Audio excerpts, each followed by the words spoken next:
All right, welcome back everybody. Now, financial woes of needy tertiary students are far from over. However, the Wits SRC, that's the University of Witwatersrand Student Representative Council, has shown initiative in response and sought to develop a fundraising campaign that is open to the public.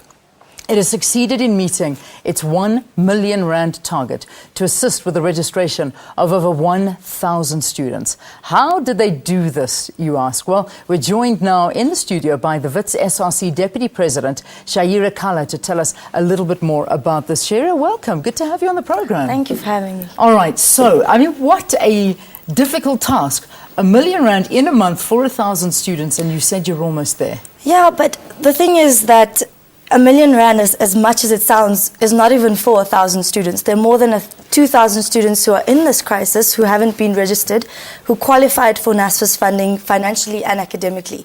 But the R1 million divided by the 9,340 Rand registration fee at Wits can only actually assist 107 students. So it's really just, like I said, a drop in the ocean. Drop in the ocean, it certainly is. So we're continuing the fundraising now, but we're deciding, is it actually wise to help register more than those students if we're not sure if they'll have any plan to pay for their fees, for their residence, for food, because these are all things that NSFAS generally covers. Yeah. So these are students who are really the poorest of the poor.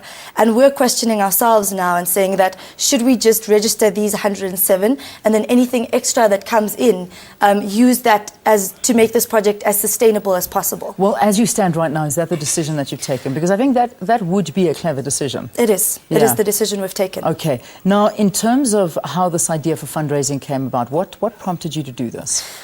You know, we'd protested, we'd gone into we had negotiations with the university, we met with the Department of Higher Education, and we also had, conversations with NSFAS.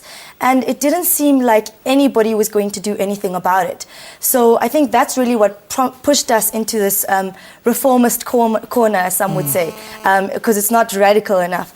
But we did start in a very radical place, and then we were sort of pushed into this fundraising campaign because we felt that no one else was actually going to cover the shortfall. So we might as well start to do something ourselves. Fantastic. So what did you start doing? I mean, how did you begin this fundraising? On the 9th of February, there was a Wits Welcome Day for first-year students, and there's about 4,000 to 7,000 people there, including parents and new first years. And the president, Lamini, the SRC president, actually said in his speech, he brought up the issue of NSFAS students, because this is something that the SRC has been inundated with from the end of last year. And sort of from that welcome day, we challenged everyone there to give 100 Rand, because there are 31,000 students at Wits. If just a third of the students actually contributed 100 Rand, we'd already have met the 1 million target. So the 1 million was a reasonable target that we set, but it was in no way the goal.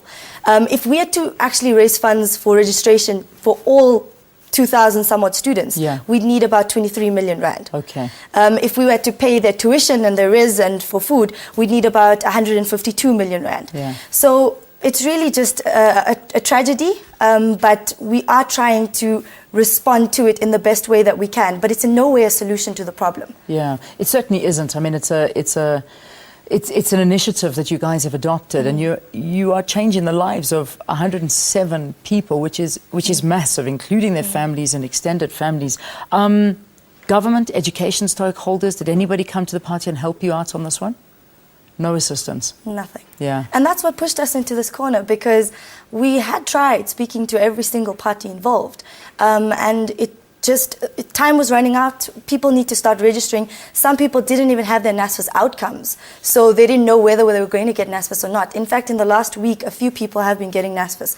So we don't know if there's more money in the pot now, but it still probably isn't going to be enough for all of those 2,000 students. A lot of them are home. So even when we did protest in January, about the 20th of January, we protested with SASCO, the Youth League YCL, all the other Progressive Youth Alliance organizations, including other organizations at Wits, including the EFF.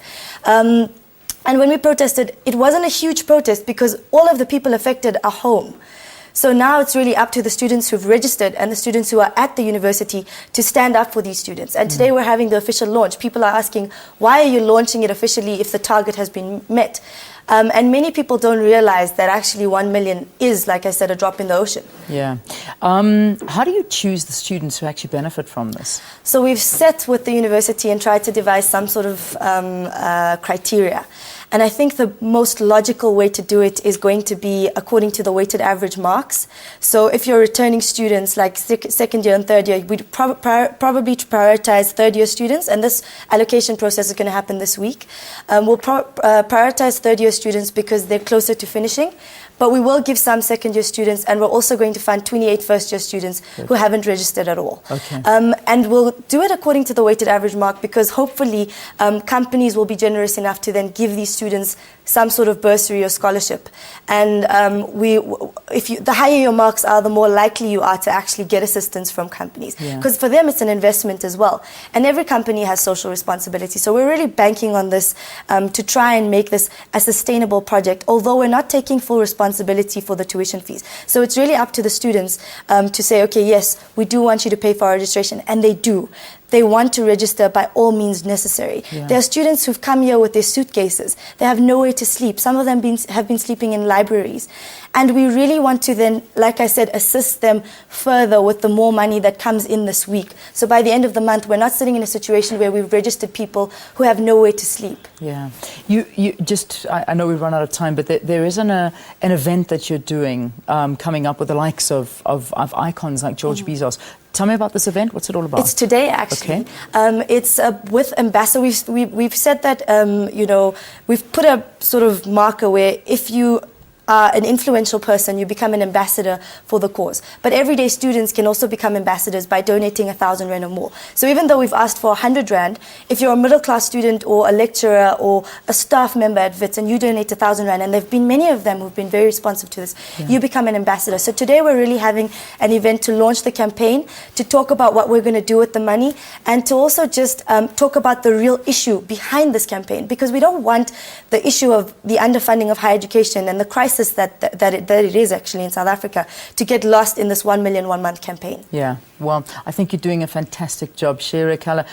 And I do believe that other universities and campuses can learn from what you're doing, because I think burning down campuses and threatening chaos is not the way to go.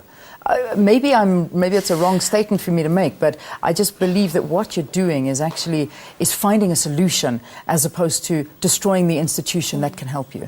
Still, it's a response, not a solution, because I think the greater issue really needs to come from the greater solution needs to come from government intervention. This issue is just way too big for everyday people to solve. Yeah. Shera, thank you. Thank you very much for joining us here on the program. This is the youth of our future. So I think we're in good hands. I really do. Shera Kala is the Deputy SRC President for the University of the Witwatersrand. Thank you and good luck for today's event, and well done for raising that R1 million that's going to be supporting 107 students. No help from government, no help from anybody except for the students, and led by the SRC. So well done to them.